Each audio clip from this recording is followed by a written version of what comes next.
दोस्तों कहते हैं ना कि हर रिश्ते की एक हद होती है, लेकिन जब मोहब्बत हदें पार करती हैं तो इंसान सही गलत देखना भूल जाता है।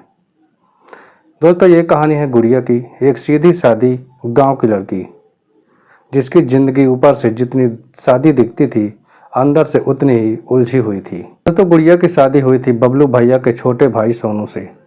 सोनू शहर में नौकरी किया करता था, कंपनी में सेल्स की जॉब किया करता था। महीने में मुश्किल से एक बार ही घर आता था और जब घर आता तब भी मोबाइल में ही घुसा रहता था। गुड़िया के लिए तो मानो शादी का मतलब ही खत्म हो गया था। उसके सास ससुर थे और बड़े भैया बबलू थे, उसके ससुराल की जान। बबलू भैया उम्र में तो 10 साल बड़े थे, लेकिन गुड़िया को कभी ऐसा फील नहीं होने देते थे। हर बात में ख्याल, हर जरूरत में साथ, और सबसे बड़ी बात वो देखते थे आंखों से नहीं दिल से। दोस्तों गुड़िया दिन भर रसोई में लगी रहती थी, कपड़े धोती, सास के ताने सुनती, लेकिन जब बबलू भैया शाम को खेत से लौटते तो वो 2 पल की मुस्कान और गई होगी तू कह देना जैसे सारा बोझ हल्का कर देता था। दोस्तों धीरे धीरे गुड़िया को समझ में आने लगा कि जिस रिश्ते में उसे प्यार मिलना चाहिए था वहाँ तो बस एक नाम भरे बीवी, असली अपनापन तो कहीं और से मिल रहा था, किसी और से। दोस्तों रात को जब सब सो जाते तब कभी कभी बिजली चली जाती।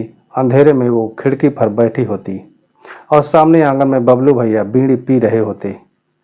दोस्तों दोनों की नज़रें टकराती, फिर झुक जाती, लेकिन दिल वो तो कब का झुक चुका था।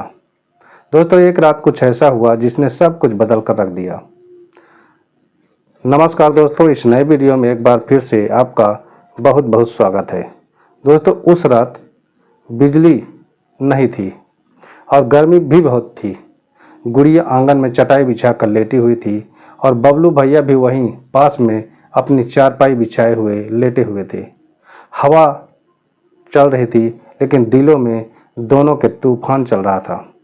तभी बबलू भैया ने कहा कि नींद नहीं आ रहा है क्या? गुड़िया ने धीरे से कहा, नींद तो कब की रूठी हुई है। उसके बाद जो खामोशी फैली वो बोलने लगी और फिर उस रात पहली बार एक रिश्ता टूट गया और रिश्ते को शर्मसार कर दिया और एक नया रिश्ता जुड़ गया। दिन में वो उसके साथ भैया थे, लेकिन रात में बन गए सैयां। सुबह हुई तो सब कुछ पहले जैसा था। गुड़िया रसोई में थी, आटे में हाथ था, लेकिन दिल में भूचाल मचा हुआ था। सास ससुर उठकर मंदिर जा चुके थे और बबलू भैया आंगन में ही बैठे थे, जैसे कुछ हुआ ही न हो। गुड़िया का दिल जोर जोर से धड़क रहा था। उसने खुद से पूछा, जो हुआ वो सही था, लेकिन फिर याद आया कभी किसी ने उससे पूछा ही कब वो क्या चाहती है। वो पहली बार किसी के सीने से लग कर रोई थी, ने पहली बार उसके बालों को इतने प्यार से सहलाया था, और उस सबसे अजीब बात उसे गिल्ट नहीं हो रहा था। दोस्तों उसे लगा जैसे पहली बार उसने खुद से कोई वादा निभाया हो। पर कहानी यहीं खत्म नहीं होती है दोस्तों अब आगे क्या होगा इसे जानने से पहले आपसे एक ही गुजारिश है, वीडियो को लाइक और चैनल को हमारे सब्सक्राइब जरूर कर लीजिए और वीडियो में लास्ट तक जरूर बने रहें। दोस्तों शाम को सोनू का फोन आ जाता है और सोनू ने गुड़िया से कहा कि इस बार ऑफिस से छुट्टी मिल गई है, 10 दिन के लिए मैं घर पर आ रहा हूँ। गुड़िया की सांस जैसे अटक सी गई हो। 10 दिन वो उस इंसान के साथ जिसने उसे बीवी तो बना लिया पर कभी बीवी जैसा महसूस ही नहीं कराया था। उधर बबलू भैया की आंखें वो कुछ पूछ रही थी, शायद ये कि अब हम क्या करेंगे। उस रात दोनों की नज़रें फिर मिली, लेकिन अब बीच में सोनू का नाम आ गया था और एक रिश्ता जो गुनाह बन चुका था। गुड़िया की हालत एक दोहरे पर खड़ी लड़की जैसी हो गई थी, जहां एक तरफ धोखा था और दूसरी तरफ सच्चा प्यार था। लेकिन सवाल ये था कि अब वो किसे चुने। दोस्तों अगले दिन गुड़िया के मन ही मन एक फैसला कर लिया, अब चाहे जो भी हो मैं अपने दिल की सुनूंगी। एक बार तो जिंदगी जी के देखूं, जो सही लगेगा वही करूंगी, चाहे दुनिया कुछ भी कहे। लेकिन उसे नहीं पता था कि जिस रास्ते पर वो चल रही है वहां से वापसी नहीं होती। दोस्तों गांव की उस छोटी सी गली में फिर एक बाइक की आवाज़ गूंजी और सोनू आ गया। गुड़िया अब खुद को नहीं रोक पा रही थी। दिन में भले ही वो साड़ी के पल्लू में खुद को छुपा ले, लेकिन रात की चुप्पी में उसके अंदर की औरत जाग जाती थी। तब किसी कानून, किसी रिवाज की कोई औकात नहीं बचती थी। सोनू को किसी शादी में जाना था, वो 2 दिन के लिए बाहर चला जाता है।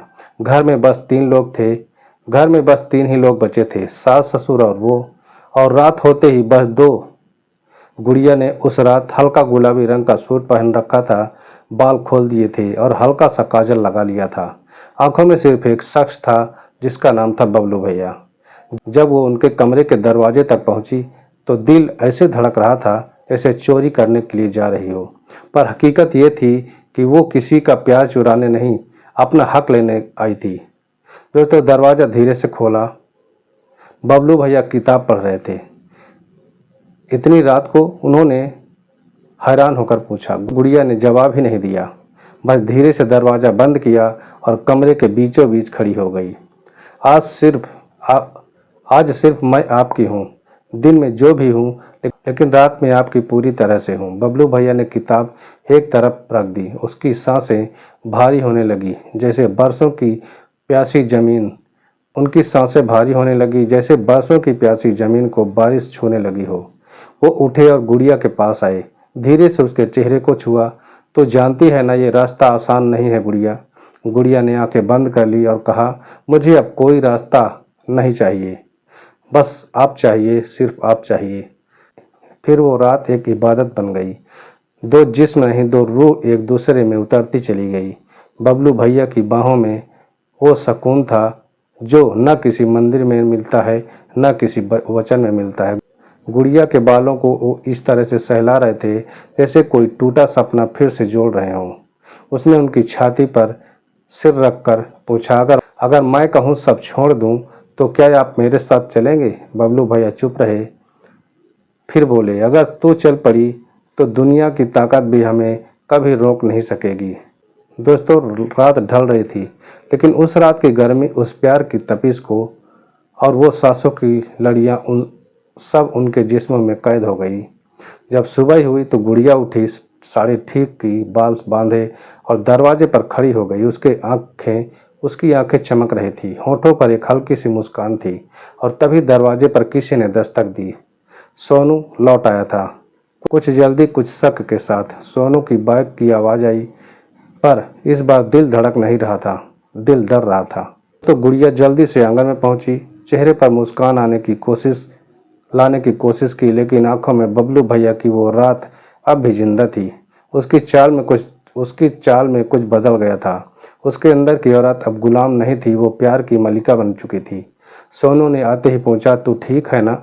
मैं तो सोचा अभी आ जाऊं, तुझे सरप्राइज दूं। लेकिन गुड़िया ने बस हल्का सा सिर हिलाया, पर सोनू की नज़रें उसकी आंखों में कुछ ढूंढ रही थी, जैसे कोई जवाब जो बिना पूछे मिल जाए।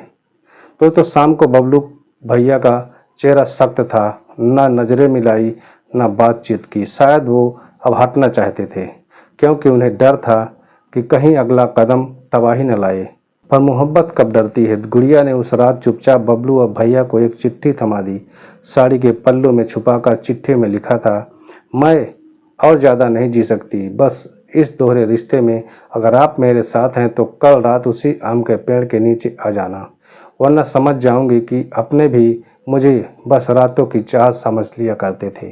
तुम्हारी, सिर्फ तुम्हारी गुड़िया, रात की गुड़िया।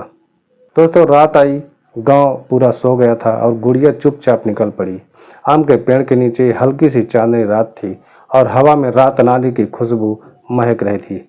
तो गुड़िया वहां बैठी इंतजार कर रही थी। 5 मिनट हुआ, फिर 10 मिनट हुआ, उसके बाद 20 मिनट हुए और फिर कदमों की आहट आई। बबलू भैया सामने आकर खड़े हो गए, आंखों में आंसू और हाथों में एक छोटा सा बैग लिए हुए, और कहा कि चले। उन्होंने पूछा। गुड़िया की आंखों में आंसू निकल आए।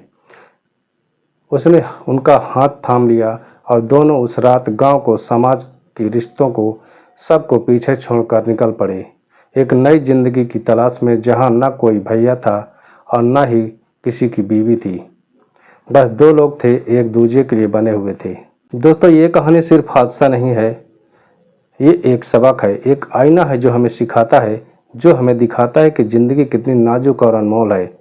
हमारा मकसद किसी के जख्म कुरेदना नहीं, बल्कि आपको उस सच्चाई से रूबरू कराना है जिससे हम सब कुछ सीख सकें, थोड़ा और सतर्क हो सकें। दोस्तों, अगर इस वीडियो ने आप सोचने पर मजबूर किया हो, अगर ये कहानी आपके दिल को छू गई हो, तो कमेंट करके ज़रूर बताइए। आपकी एक एक राय हमारे लिए बहुत कीमती है। और हाँ, अगर आप इस सफ़र में हमारे साथ नए हैं तो चैनल को सब्सक्राइब जरूर कर लें और वीडियो को लाइक भी कर लें, ताकि हम आगे भी ऐसे ही सच्चे किस्से आप तक ला सकें। दोस्तों, अब इजाज़त दीजिए, फिर मिलेंगे एक और सच्ची कहानी के साथ। तब तक खुद को संभालिए, सुरक्षित रहिए। धन्यवाद।